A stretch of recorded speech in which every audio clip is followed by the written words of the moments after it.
옆에 계신 분들과 인사하겠습니다. 하나님 말씀 듣고 믿는 사람이 됩시다. 인사하겠습니다. 말씀 듣고 믿는 사람이 됩시다.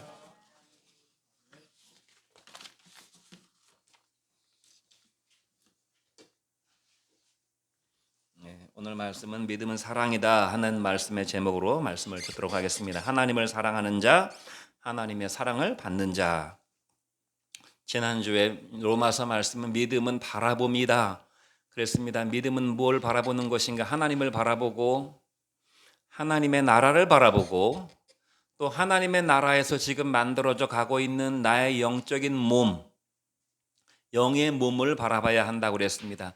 우리가 세상에서 가장 아끼고 소중히 여기고 관심을 많이 쏟는 제 1순위가 무엇입니까? 내 몸이죠. 내 몸을 보호하고 내 몸을 먹이고 입히고 쉬게 해주고 아름다운 것으로 치장하고 내 몸을 그렇게 가꾸고 피트니스 클럽에 가면 그 힘든 과정을 감수하면서도 내 몸을 건강하게 하려고 내 몸을 아름답게 하려고 그렇게 많은 시간과 돈을 들인다면 잠깐 있다가 쓰고 버릴 몸도 그렇게 애지중지한다면 우리의 영원한 몸인 스피리추얼 바디, 영적인 몸을 우리가 어떻게 돌봐야 될 것인가?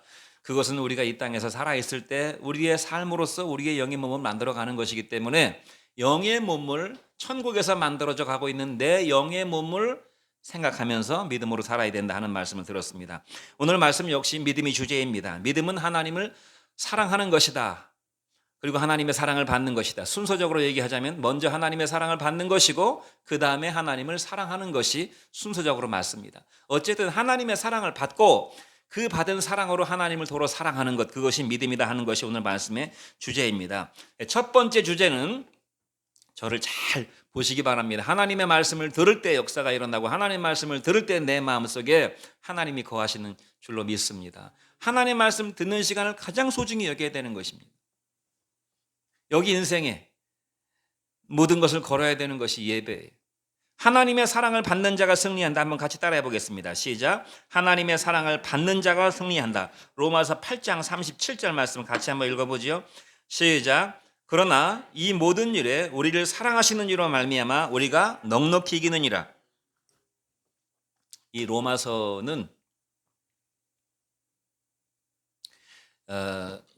뭐 이렇게 말하는 것은 사람들의 생각이지만 로마서는 그 복음서로 따지는 복음서로 말하자면 복음서의 그 반지로 말하자면 복음서의 보석 같은 이 신약성에게 보석 같은 말씀이 바로 로마서다. 그 로마서 말씀 중에서도 가장 빛을 발하는 말씀이 보석에 반짝반짝 빛을 발하는 그 말씀이 바로 로마서 8장 37절이라고 많은 사람들이 이야기합니다. 그러나 이 모든 일에 우리를 사랑하시는 이로 말미암아 하나님으로 말미암아 우리가 모든 것을 넉넉하게 이긴다. 믿는 자의 최후의 승리, 믿는 자의 궁극적 승리를 선포하고 있는 이 말씀. 물론 이 말씀, 이 로마서 8장 말씀은 너무나 주옥 같은 말씀들이 많기 때문에 이것을 다 하나님 말씀으로 강의한다는 것은 많은 설교의 시간을 필요로 할 것입니다. 다 말씀드릴 수 없고 오늘은 하나님의 사랑을 받는 성도라는 말씀 그리고 하나님을 사랑하는 성도라는 말씀으로 말씀을 나누려고 합니다. 여러분 인생을 많은 사람들이 전쟁에 비유하기도 합니다. 전쟁, 인생은 전쟁이다. 먹고 사는 것 전쟁이라고 경제 전쟁이라고 얘기하고 또 문화 전쟁도 있습니다. 문화 전쟁이라는 것은 결국 나의 영향력 내가 살아가는 내 삶의 영향력을 주변 사람들에게 얼마나 많이 미치는가 다시 말하면 내가 얼마나 주도적인 인생을 사는가 하는 것이 이제 문화라고 말할 수가 있어요. 문화전쟁 또 뭐 하다못해 살 빼기도 전쟁입니다. 살 빼기 전쟁 살 빼려고 노력하지 않는 사람이 없을 정도로 살 빼기 전쟁이지요. 사상 전쟁이 있고 종교 전쟁도 있습니다. 군사 무기를 앞세운 영토 전쟁 세계 주도권을 차지하려고 하는 주도권 전쟁이 있습니다. 그런데 이 모든 전쟁들은 다 육으로 하는 전쟁입니다. 혈과 육으로 하는 전쟁입니다. 눈에 보이는 전쟁입니다. 이 전쟁이 얼마나 치열한가 하면 이 전쟁의 결과에 따라서 살기도 하고 죽기도 합니다. 흥하기도 하고 망하기도 합니다. 정말 치열하게 전개되고 있는 것이 육의 눈에 보이는 전쟁이죠. 그러나 이 전쟁들은 제가 방금 말씀드린 뭐 먹고 사는 전쟁, 문화 전쟁, 종교 전쟁, 사상 전쟁, 뭐 심지어 살 빼기 전쟁 이런 모든 전쟁들은 다 육의 영역에서 육신을 가지고 일어나는 전쟁이라는 말입니다. 육의 전쟁이라는 말의 의미는 승리해봐야 별거 없다는 얘기고 패배해도 그것이 영원하지 않다는 말입니다. 무슨 말입니까? 우리나라가 1910년에 한일합방 돼가지고 치욕스럽게도 일본에 36년 동안 식민지 생활을 했죠. 예. 우리 가운데 그걸 경험해 보신 분은 우리 유일하게 김정옥 우리 장모님이신데, 그러나 36년의 굴욕적인, 우리가 전쟁 한번 못 해보고 일본에 그야말로 기어들어가서 종로로 한 것인데요. 우리가 무슨 전쟁에서 일본한테 져가지고 우리가 일본의 종로로 탄 게 아니라 전쟁할 힘도 없어가지고 그 앞에 무릎을 꿇은 것이 바로 한일합방이잖아요. 그러나 그런 치욕스러운 전쟁, 그 다음에 일본이 우길승천하면서 아시아로 전 세계로 뻗어나가는 그런 전쟁도 시간이 지나니까 그 승리가 영원하지 않고 그 치욕도 영원하지 않더라 그 말입니다.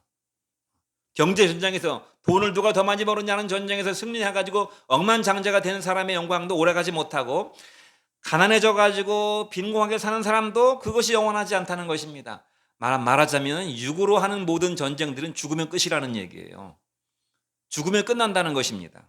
그러나 끝나지 않는 전쟁이 있습니다. 영원한 전쟁이 있습니다. 그 전쟁이 뭡니까? 진짜 전쟁. 그 전쟁이 뭐겠어요? 영의 전쟁입니다. 영의 전쟁, 영적 전쟁입니다. 이것은 끝나지 않는 전쟁이에요. 우리가 살아갈 동안에 끝나지 않는, 그리고 그 결과도 영원합니다. 영의 전쟁은 하나님과 마귀와의 전쟁입니다. 사실 하나님과 마귀와 전쟁한다는 것은 말이 안 되는 말이지만 어쨌든 치열한 영적 싸움이 하나님의 대리자인 인간을 통해서, 하나님이 직접 아직 싸우시지 않고 하나님이 마귀와 싸운다는 건 그 말 자체가 말이 안 되는 것이지요. 하나님은 마귀를 심판하시지 마귀와 싸우시는 분이 아닙니다. 마귀가 끊임없이 하나님께 도전하는데 하나님께는 감히 도전할 수 없으니까 하나님이 가장 사랑하는, 하나님의 형상을 닮은 하나님의 자식이라고 말할 수 있는 인간을 공격하는 것입니다. 그래서 하나님은 우리 속에 역사하셔서 하나님이 우리로 하여금 마귀를 이기도록 영적 전쟁에서 승리하도록 끊임없이 우리 속에서 역사하시는 것이에요. 이 영적 전쟁은 세상의 모든 영역에서 이루어지는 것입니다. 몇몇 특정한 지역이나 몇몇 특정한 나라에서 이루어지는 전쟁이 아니라 전후방이 따로 없어요. 전쟁터와 평화로운 지역이 따로 없어요. 지금 여기서도 영적 전쟁이 일어나고 있고 밖에 가면 또 밖에서 영적 전쟁이 일어나고 있는 것입니다. 그 다음에 모든 매개체들을 통해서 우리가 아까 말씀드린 먹고 사는 문제, 종교, 사상, 이런 모든 영역에서 이 영적 전쟁은 벌어지고 있고, 이 영적 전쟁에 참여하지 않는 사람은 한 사람도 없습니다. 원하든 원하지 않든 모든 사람은 다 영적 전쟁의 전사로서, 아니면 이미 패배한 패배자로서 패배의 치욕을 맛보고 있는지도 모르죠. 이 영적 전쟁은 유혹과 핍박과 시련으로 모든 사람들에게 다가오고 있어요. 이 이야기를 지금 로마서 8장에서 말해주고 있는 것입니다. 우리가 다 말씀을 다룰 수 없어서 말씀 안 드리지만, 이런 모든 세상의 모든 영역에서, 모든 사람들에게서, 모든 환경 속에서 유혹으로, 핍박으로, 시련으로 사람들에게 다가오고 있는 전쟁이 바로 영적 전쟁입니다. 이 영적 전쟁의 결과에 의해서 천국에 가는 사람과 지옥으로 떨어지는 사람이 갈려지게 됩니다. 영적 전쟁의 결과에 의해서 마지막 최후 승자로서 하나님으로부터 영광의 면류관을 받아 쓰는 사람과 영원한 지옥불에 던져지는 사람이 갈려지게 된다 그 말입니다. 이 영적 전쟁의 결과로 하나님 자녀의 영광을 영원히 누리는 사람과 바깥 어두운 세상에 쫓겨나서 마귀의 종로로 타며 무적행해서 슬피 울며 이를 가는 그런 마귀의 자식이 갈라지게 된다는 것입니다. 영적 전쟁은, 우리가 먹고 사는 전쟁은 때로 힘이 없어가지고, 능력이 없어가지고, 지혜와 지식이 없어가지고 조금 패배자처럼 살아갈 수도 있어요. 세상의 전쟁에서도 무기가 낙후돼가지고 전쟁 준비를 철저하게 못해가지고 남의 나라에 속국이 될 수도 있어요. 그러나 그건 영원한 것이 아닙니다. 먹고 사는 거 혈과 육으로 주먹으로 싸우는 전쟁은 질 수도 있어요. 물론 져서는 안 되겠지만 질 수도 있다 이 말입니다. 그러나 그건 영원한 것이 아니에요. 죽으면 끝나는 전쟁이에요. 죽으면 끝나는 전쟁. 그러나 영적 전쟁은 끝나지 않는 전쟁입니다. 그 결과가 영원히 미치는, 그러므로 100% 이 전쟁에서는 반드시 승리해야 되는 것입니다. 어떻게 우리가 이 영적 전쟁에서 승리할 수 있습니까? 혈과 육으로 싸우는 것도 아니고, 총칼로 싸우는 것도 아니고, 무슨 비행기나 미사일로 싸우는 전쟁도 아니고, 돈의 힘으로 싸울 수 있는 전쟁도 아닌데 어떻게 우리가 이 영적 전쟁에서 우리의 영원의 운명을 좌우하는 영적 전쟁에서 승리할 수 있는가? 100% 승리할 수 있는가? 그것은 바로 하나님의 사랑을 받는 것입니다. 하나님의 사랑을 받는 자 100% 승리하게 되는 것입니다. 하나님의 사랑을 받는 자. 하나님의 사랑을 받는 것을 50%의 믿음이라고 얘기할 수 있습니다. 믿음을 100%로 얘기한다면 하나님의 사랑을 받는 것은 믿음의 승리를 이루기 위한, 인생 승리를 이루기 위한 첫 번째 단계로서 50%의 믿음이라고 말할 수 있어요. 나머지 50%의 믿음은 무엇이겠습니까? 하나님을 사랑하는 것입니다. 첫 번째 우리는 그래서 하나님의 사랑을 받는 믿음을 생각해 보려고 하는 것입니다. 여러분, 하나님은 세상을 만드신 창조주이십니다. 이 세상을 만드실 때 만물을 하나님은 말씀으로 창조하셨습니다. 빛이 있으라 말씀하시니 빛이 있었고, 그 다음에 땅은 뭐를 내고 동물을 내고 식물을 내고 공중에 날짐승이 있게 해라, 다 하나님이 말씀하시니까 말씀이 떨어지자마자 착착착착 모든 만물들이 생겨나게 되었다는 것입니다. 이 우주 공간에 수를 셀 수 없는 수많은 별들도 하나님이 말씀하시니까 말씀 한마디로 모든 만물이 존재하게 되었어요. 그러나 인간만은 하나님이 말씀으로 지으신 것이 아니라 하나님의 사랑으로 지으셨다는 사실이에요. 인간만큼은 하나님의 사랑으로, 하나님의 손수 진흙을 빚으셔가지고 그 코에 생기를 불어 넣어주심으로 하나님의 사랑으로 인간이 되었다는 것입니다. 만물은 하나님의 말씀으로, 로고스이신, 요한복음에 나오는 말씀이 계시니라 할 때 그 말씀은 로고스를 말하는데, 로고스라는 것은 그리스 로마 사람들이 생각하는 이 세상 모든 만물을 보니까, 눈에 보여지는 만물을 보니까 이 모든 만물에는 다 이치가 있어요. 원리가 있어요. 법칙이 있어요. 질서가 있어요. 이 모든 만물의 이치와 원리와 법칙과 질서를 근본적으로 만들어낸 그 존재, 우리가 알 수 없지만 그 존재가 있는데 그것이 바로 가장 이성적인 존재인 로고스다라고 그리스 로마 사람들이 생각했거든요. 이 서양 사람들은 그 로고스의 개념을 빌려서 성경은 뭐라고 그 로고스가 바로 세상 만물을 만들어내신 하나님이다, 이렇게 말씀하고 있는 것입니다. 그러므로 이 세상 만물을 잘 들여다보면은 세상 만물 속에 들어있는 그 오묘한 법칙과 질서와 조화와 이 원리들은 창조주의 성품을 나타내주고 있다고 성경이 말씀하고 있어요. 세상 모든 만물은 하나님의 창조의 법칙과 질서를 따라 움직이고 있습니다. 이것도 얼마나 신비한지 몰라요. 우리가 우리 인체를 살펴보고 우주의 신비를 살펴보면 이게 얼마나 신비롭게 돌아가는지 거기에 하나님의 창조의 솜씨가 드러나 있어요. 그래서 만물을 보고 하나님을 알게 되고 하나님을 추론하게 되고 하나님의 영광을 찬양하지 않을 수가 없게 되는 것입니다. 그러나 인간은 육체를 입고 있기 때문에 물론 육체적인 부분, 눈에 보여지는 인간의 육체적인 부분은 이런 물리학이나 화학이나 생물학이나 이런 지구과학이나 이 과학의 이 자연 만물의 기초의 법칙을 이루고 있는 이런 과학 법칙을 인간의 몸도 따르고 있지만 인간은 그렇게 과학 법칙만으로는 설명할 수 없는 부분이 있습니다. 그것이 무엇입니까? 인간은 사랑을 받고 사랑을 주는 존재라는 사실이에요. 하나님은 인간이 육체의 법칙에 따라 살아가도록만 지으신 것이 아니고 하나님의 사랑을 받아야 살고 하나님을 사랑해야만 사는 존재로 만드셨다는 것입니다. 이것이 바로 인간다운 삶이에요. 인간다운 삶. 여러분, 인간은 하나님으로부터 사랑을 받도록, 사랑뿐만이 아니죠, 모든 것들을 받도록 만들어졌어요. 인간은 피조물로 지어졌다, 이 말입니다. 인간은 자존자가 아니에요. 우리 김이삭 형제님, 자존자가 아니란 말입니다. 자존자라는 말이 무슨 말입니까? 셀프 이그지, 스스로 존재하는 자, 셀프 이그지스턴스가 아니란 말입니다. 나는 그냥 내가 스스로 존재하게 된 존재가 아니라는 것입니다. 만약에 사람들에게 너는 누구인가, 당신은 누구입니까? 라고 묻는다면 당신이 누구인가라고 묻는 그 물음은 너의 이름을 물어보거나 너가 사는 주소를 물어보거나 너의 직장을 물어보거나 너의 어떤 인간 관계를 물어보는 것이 아니라 너라고 하는 존재 그 자체, 너는 누구냐 이 말입니다. 너의 인격은 무엇이냐, 네 인격의 정체가 무엇이냐라고 물어본다면 딱 대답할 말은 딱 두 종류밖에 없어요. 첫 번째 종류는 나는 내가 누구인지 모릅니다. 나는 내가 누구인지 몰라요. 태어나서 그냥 살고 있을 뿐이에요. 이게 솔직하게 말할 수 있는 인간의 대답이에요. 하나님을 알지 못하는 사람은 나는 내가 누구인지 몰라요. 나는 내가 누구인지 모르지만 그냥 살고 있을 뿐이에요. 남들도 그렇게 사니까. 그러다가 죽는 것이 인생이라고 생각하고 그냥 살 뿐입니다. 자기가 누구인지를 몰라요. 인간의 철학이나 사상이나 과학이나 모든 것들의 근본은요, 자기가 누구인지를 알려고 하는 인간의 몸부림에서 시작된 것입니다. 그러므로 하나님을 알지 못하는 사람은 자기가 누구인지도 모르는 채 인생을 살다가 죽는 것이에요. 얼마나 불행합니까? 그러나 하나님을 만난 사람은 뭐라고 말할 수 있습니까? 너는 누구냐? 그러면 나는 하나님의 만든 피조물이요 하나님의 걸작품입니다 라고 말할 수 있다 이 말입니다. 이 인간이 하나님의 사랑을, 하나님으로부터 사랑을 받도록 만들어졌어요. 설계되고 살아갈 때 하나님으로부터 받도록 만들어졌다 그 말입니다.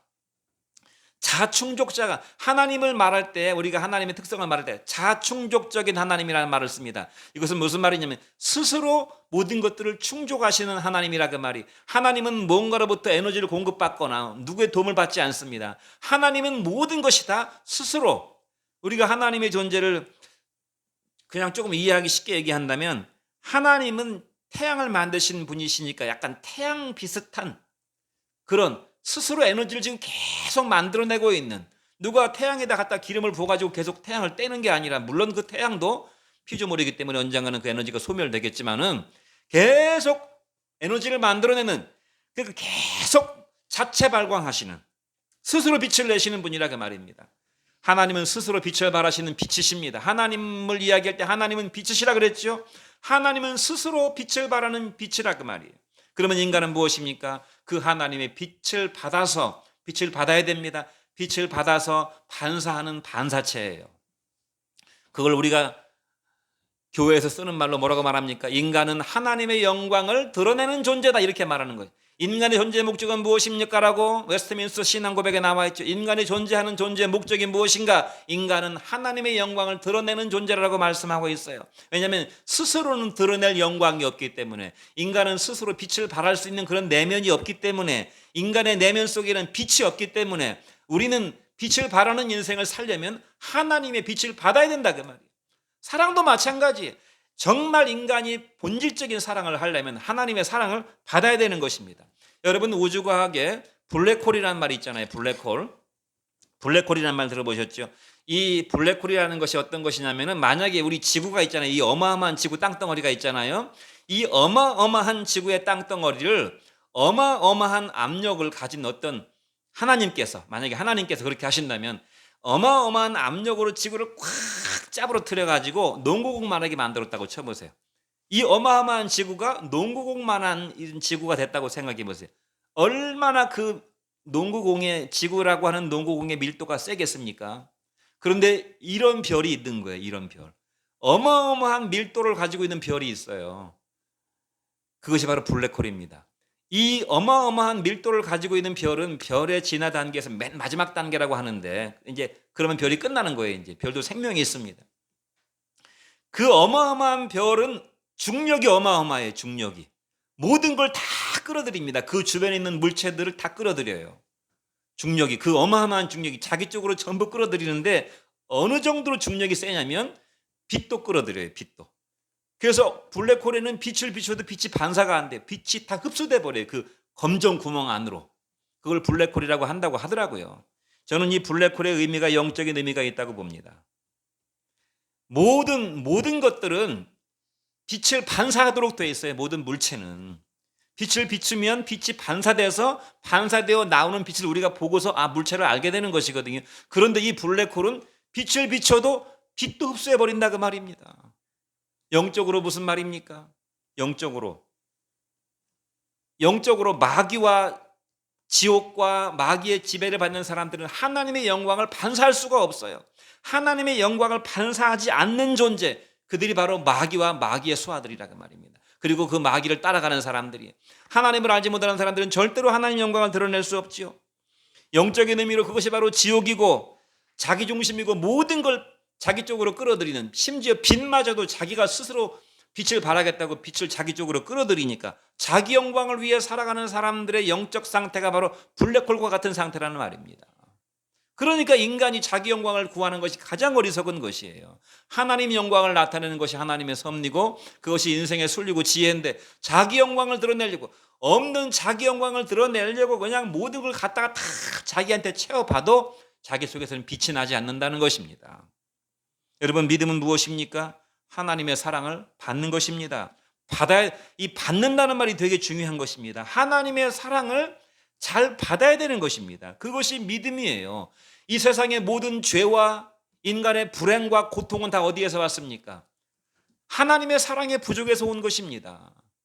하나님의 사랑이 부족하든지 아니면 아예 하나님의 사랑이 존재하지 않는 하나님의 사랑의 부재로부터 혹은 하나님을 믿는다 하는 사람들 가운데서도 그 사랑이 왜곡되고 변질돼 가지고 죄가 오고 불행이 오고 고통이 온다 이 말입니다. 불신자는 말할 것도 없고 심지어 교회도 교인들도 하나님의 그 정말 영광스러운 하나님의 사랑, 보배와 같은 하나님의 사랑, 오죽하면 하나님이 자기를 뭐라고 말씀하셨습니까? 하나님은 사랑이시라 이렇게 말씀드렸잖아요. 이 하나님의 사랑을 제대로 잘 받지를 못하는 거예요. 하나님의 사랑을 그냥 순수하게 받아들여야 되는데 자기 영혼의 필터로 이 사랑을 걸러가지고 자기 나름대로 받아들이니까 하나님의 온전한 사랑이 그 속에 들어가지 못해서 인생이 여전히 불행하고 고통스럽고 관계가 깨어진다는 말입니다. 요한일서 4장 8절 말씀을 같이 한번 읽어보겠습니다. 요한일서 4장 8절 시작. 사랑하지 아니하는 자는 하나님을 알지 못하나니 이는 하나님은 사랑이시라. 여러분, 저와 여러분의 육체는 밥을 먹어야 삽니다. 하나님은 우리 육체가 살도록 밥을 먹도록 하셨어요. 그러면 우리 영혼은 무엇을 먹어야 삽니까? 하나님의 사랑을 먹어야만 사는 것입니다. 하나님의 사랑을 먹지 못하면 사랑은 생명을 만들어내는 힘이기 때문에 생명이 죽을 수밖에 없어요. 지옥은 하나님의 사랑이 도달되지 못하는 곳입니다. 하나님의 사랑을 거부하는 곳입니다. 왜 마귀는 구원받지 못할까요? 왜 지옥에 있는 사람은 구원받지 못할까요? 하나님의 사랑을 원천적으로 거부한 존재들이 있는 곳이 바로 지옥입니다. 하나님의 사랑을 받아야 우리가 하나님을 사랑할 수 있고 그 하나님의 받은 사랑을 가지고 이웃을 사랑할 수 있는 것입니다. 여러분, 인생 승리, 믿음의 승리의 첫걸음이 무엇입니까? 하나님의 사랑을 받는 것입니다.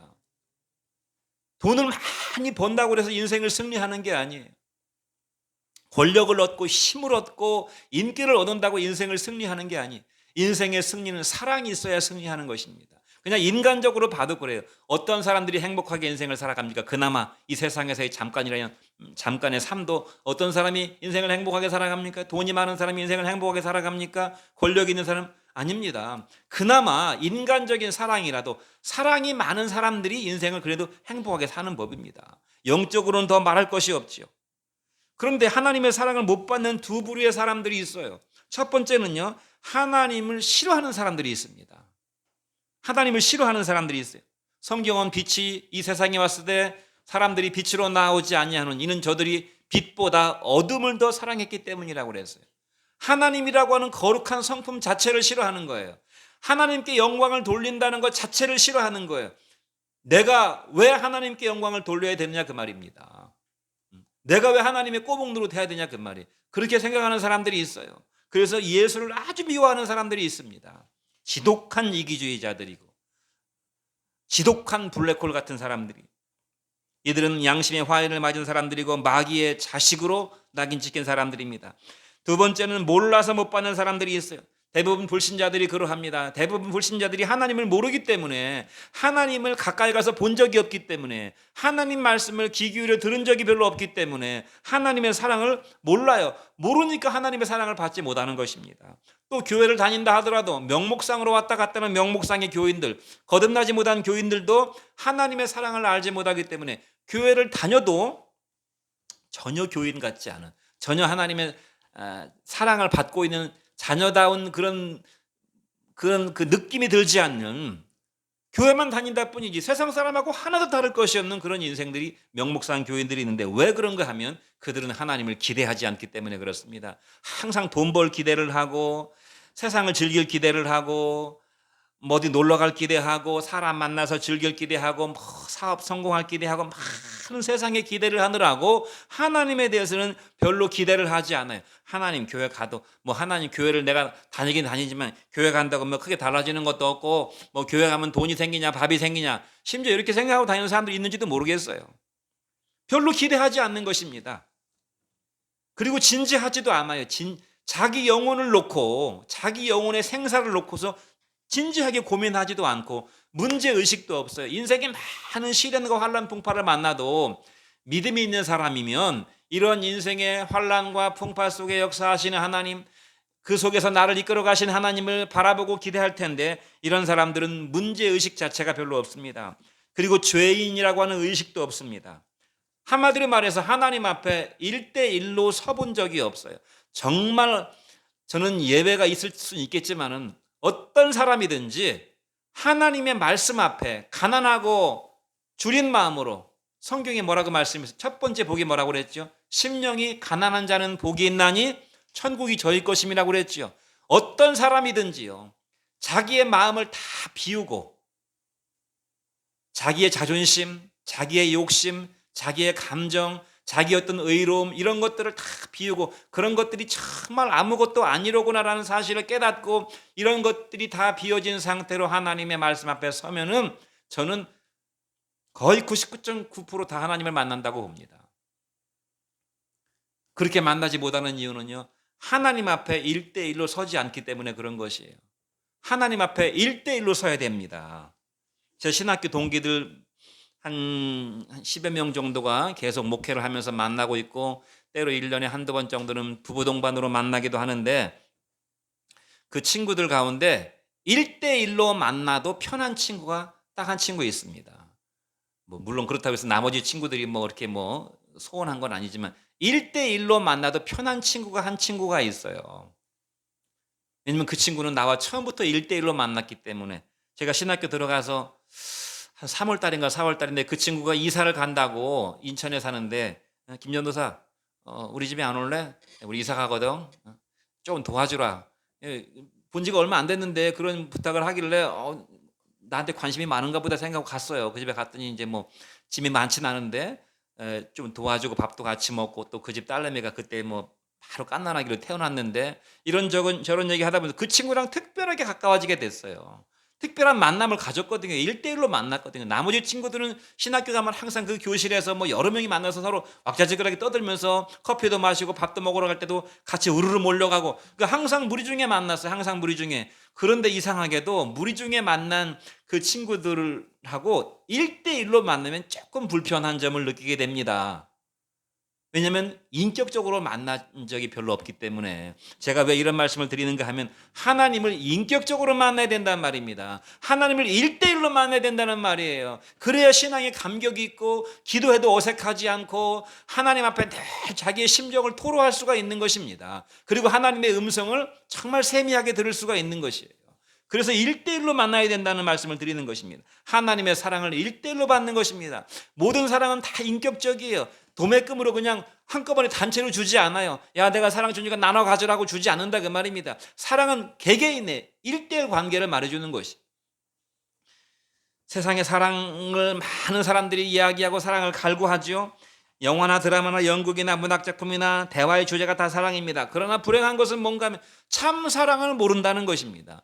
사랑을 모르는 사람들이 사랑의 목에 말라가지고 계속 사랑을 갈구하면서 이 사람 저 사람 만나보고 이 사람 저 사람하고 살아보고 이것도 해보고 저것도 해보고 소설책도 읽어보고 시도 읽어보고 연극도 보고 영화도 보고 하지만 사랑이 채워지지 않아요. 왜?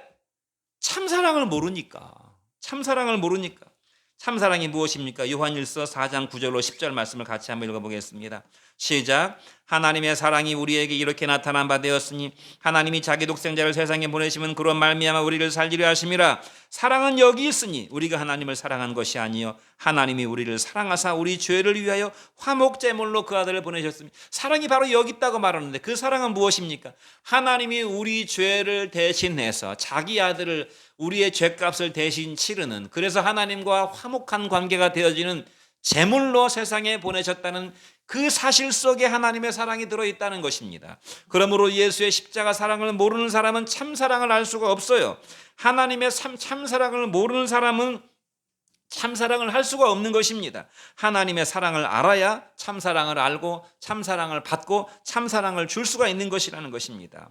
하나님의 사랑의 그림자라고 사람들이 보통 얘기할 때 부모의 사랑을 얘기합니다. 부모의 사랑은 자식을 향해서 희생적인 사랑이고 거의 일방적인 사랑이고 계속 주는 사랑이고, 그것은 한두 번으로 끝나는 것이 아니라 죽을 때까지 자식이 눈에 밟혀서 자식 걱정하다가 죽는 것이 부모의 사랑이, 이러한 지속적인 사랑이지요. 제가 부모가 돼 보니까 부모가 되는 것의 축복이 사랑이 무엇인가를 좀 고민해 보게 되는, 하나님의 사랑을 조금 더 생각해 보게 되는 좋은 계기가 바로 부모인 것 같아요. 왜냐하면 부모의 사랑은 정말 뭐라 그럴까요? 흡족하다고 할 수도 없고 이만하면 됐다고 할 수도 없는, 뭔가 아쉽고 뭔가 답답하고 뭔가 남아 있어요. 자식을 사랑하고 때로는 자식을 질책하고 잔소리하고 때로는 매를 때리고 징계하다가 미워도 하다가 다시 용서하게 되고 다시 마음이 풀려지게 되고 다시 기대하게 되고 사랑하게 되고 그를 위해서 희생하고 인내하고 또 참고 또 화가 나고 또 계속 반복되면서도 포기할 수 없는 것이 자식이기 때문에 자식을 위해서 끊임없이 기도하는 것이 부모의 사랑인 것 같아요. 이것이 만약에 일반적인 관계였으면 진작에 끝난 관계였습니다. 자식이 아니고 그냥 일반적인 대인 관계였으면 진작에 포기했다 그 말입니다. 나도 더 이상은 못하겠다 하고 진작에 포기했어요. 그러나 자식이기 때문에 포기를 할 수가 없는 사랑이 바로 부모의 사랑인데, 이 사랑이 하나님을 조금 닮았다 그 말입니다. 그러나 부모의 사랑도 참 사랑은 아니에요. 하나님의 사랑과 좀 비슷한 면이 있긴 하지만, 하나님이 이 세상을 유지시키려고 자신의 사랑을 부모의 마음속에 넣어주셔가지고 인간이 부모로서 하나님의 사랑을 조금 흉내내긴 하지만 하나님의 참 사랑은 아니라 그 말입니다. 왜 그렇습니까? 두 가지 때문에 그래요. 인간의 사랑은 진리가 없어요.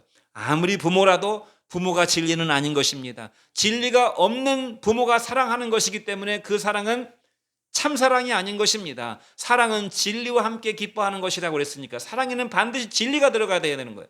그러니까 내 자식이니까, 내 피부치니까, 내 새끼니까 그냥 이쁘고 그냥 주고 싶고 희생해도 아깝지도 않고 한 사랑은 아름다워 보이는 사랑이긴 하지만 그 부모의 사랑, 그 어머니의 사랑은 참사랑이 아니라 그 말입니다. 그 증거가 무엇입니까? 그 사랑은 능력이 없어요. 그 사랑은 자식을 죄로부터 구원할 수 없어요. 자식에게 영원한 행복을 줄 수 없어요. 아무리 부모의 사랑을 많이 받아도 그 사람이 영원한 행복을 누릴 수는 없는 것입니다. 그 사람에게 영원한 생명을 줄 수가 없고 죄 문제를 해결해 줄 수가 없는 사랑이기 때문에, 그러므로 우리는 누구의 사랑을 받아야 됩니까? 하나님의 사랑을 받아야만 되는 것입니다. 오늘 설교가 좀 길어졌는데 사랑이기 때문에 좀 길어져도 뭐 상관이 없을 것 같아요. 두 번째는 사랑을 하는 자가 승리한다. 첫 번째가 뭐라고요? 하나님 사랑을 잘 받아야 된다는 것입니다. 하나님 사랑을 못 받게 딱 내 마음속에 뭔가가 딱 막혀 있으면 그걸 빼내야 됩니다. 욕심 때문에 하나님 사랑이 들어올 수가 없는 사람도 있고, 교만 때문에, 자존심 때문에, 승질머리 때문에, 어떤 이기심 때문에 내 마음을 꽉 막고 있는 것이 있다면 이걸 뽑아내버려야 된다 이 말이에요. 쉽지는 않지만 계속 하나님의 사랑을 받으려고 마음속에 하나님을 열망해야 된다. 그러면 하나님의 사랑을 받은 사람은 어떻게 됩니까? 하나님을 사랑해야 됩니다. 로마서 8장 28절 말씀을 같이 한번 읽어보겠습니다. 시작. 우리가 알거니와 하나님을 사랑하는 자 곧 그 뜻대로 부르심을 입은 자들에게는 모든 것이 합력하여 선을 이룬다. 우리가 우리를 사랑하시는 이로 말미암아 넉넉히 이긴다고 그랬잖아요. 하나님이 사랑으로 말미암아 넉넉히 이긴다고 그랬어요. 근데 또 성경은 뭐라고 말합니까? 하나님을 사랑하는 자들은 하나님이 모든 걸 합력해 선을 이루어 주신다고 그랬어요. 그러니까 아까 제가 말씀드렸잖아요. 사랑을 받는 믿음이 믿음의 50%고 하나님을 사랑하는 것이 믿음의 50%다. 그것이 바로 100% 완벽한 사랑이라는 것입니다. 그러한 사랑이 오고 갈 때 사랑의 열매가 맺혀지게 되는 것이, 하나님의 사랑을 받은 사람은, 정말 하나님의 사랑을 받은 사람은, 그 진리와 함께하는 하나님 사랑을 받은 사람은 하나님을 반드시 사랑하게 돼 있고 그 하나님 사랑으로 다른 사람을 사랑하도록 돼 있어요. 이것이 하나님 사랑의 원리입니다. 성도는 하나님의 사랑이 그 마음속에 머물러 있는 사람이라고 말할 수가 있어요. 하나님의 사랑을 받고 있는 사람은 그 사랑을 숨길 수가 없습니다. 하나님의 사랑을 받고 있는 사람은 표시가 나게 돼 있어요. 인간적으로도 부모의 사랑을 많이 받고 자란 아이들은 그 사랑을 많이 받고 자랐다는 것이 겉으로 드러나 보여지잖아요. 얼굴이 해맑고 그 말하는 것이나 마음 쓰는 것이 정말 사랑이 많이 넘쳐나는 사람이 있잖아요. 이런 사람은 부모의 사랑을 많이 받고 자라서 그래요. 부모의 사랑을 많이 받고 자란 사람들은 형제간의 우애도 좋아요. 왜냐하면 사랑이 많이 있기 때문에. 하나님 사랑은 말할 것도 없어요. 하나님 사랑은 그래서 뭐라고 그랬습니까? 원수도 사랑하는 사랑이라고 그랬어요. 우리가 정말 하나님의 사랑을 마음속에 많이 받고 있다면 미워하는 사람도 사랑할 수 있는 능력이 생길 줄로 믿습니다. 인생에 숨길 수 없는 것 세 가지가 있다고 그래요. 첫 번째는 가난은 숨길 수가 없다고 그럽니다. 물론 가난을 숨겨서 가난하면서도 부자 티를 낼 수 있지만 그것은 더 치명적인 가난으로 굴러떨어지겠죠. 가난한 사람은 가난하게 옷을 입고 가난한 집을 살고 가난한 음식을 먹게끔 돼 있습니다. 가난하니까, 없으니까 숨길 수가 없는 것이 가난이죠. 두 번째는 기침 또는 재채기는 숨길 수 없다고 그럽니다. 터져 나오는 기침과 재채기를 어떻게 숨기겠습니까? 숨길 수가 없죠. 세 번째는 사랑을 숨길 수가 없다고 사람들은 말을 합니다. 사랑이 마음속에 있으면 말로 튀어나오고 행동으로 나오고 표정으로 나오게 돼 있다는 것입니다. 사랑을 받지 못한 사람, 마음속에 사랑이 없는 사람은 얼굴이 험악하고 눈이 날카롭고 입이 거칠고 마음 씀씀이가 꼬여있고 그렇게 되겠지요. 여러분, 우리가 하나님의 사랑을 받은 이유 중에 절반은 무엇입니까?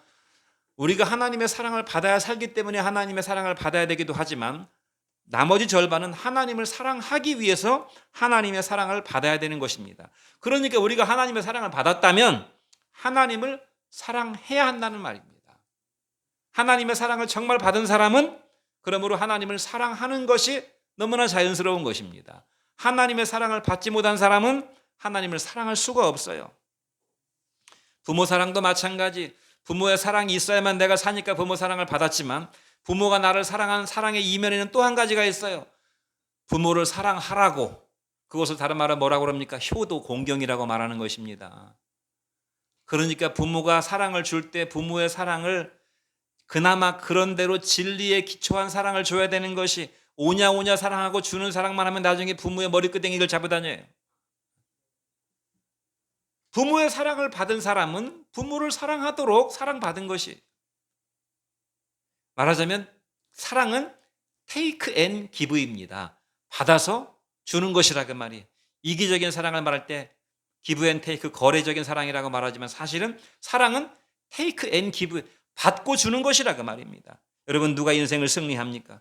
누가 인생을 행복하게 살고 누가 인생의 결론에 아름다운 열매를 맺을 수가 있습니까? 하나님을 사랑하는 사람, 하나님을 사랑하는 사람이어야 됩니다. 제가 이 사랑한다는 말에 방점을 강하게 찍고 싶은데 그것은 왜 그런가 하면 사랑을 하는 것은 굉장히 의도적이어야 한다는 것입니다. 왜냐하면 사랑을 방해하는 것들이 많이 있기 때문에 그래요. 사랑을 하려고 하는데 사랑의 김을 빼버리는 것들이 많이 있기 때문에 그래요. 사랑을 버리려고 하는 것들이 많이 있기 때문에 그래요. 우리가 하나님을 정말 사랑하는 삶을 살아야 된다는 거 아는데 왜 못합니까? 우리가 하나님을 사랑하려고 하는데 방해하는 것들이 많아요. 그러면 어떻게 해야 됩니까? 방해는 어쩔 수 없는 것이니까 그냥 대충 사랑하면 됩니까? 아니죠. 의도적으로 더 적극적으로 사랑해야 된다. 그래서 사랑은 동사입니다. 명사가 아니라. 러브가 아니에요. 러브는 사랑하는 것입니다. 두 러브가 러브예요. 두 러브 해야 됩니다.